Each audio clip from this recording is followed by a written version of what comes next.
popcorn. Yeah. Okay na siya.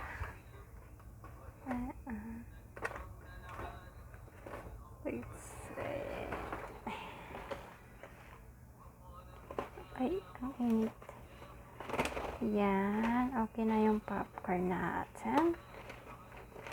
Hindi ko mabuksan ng init.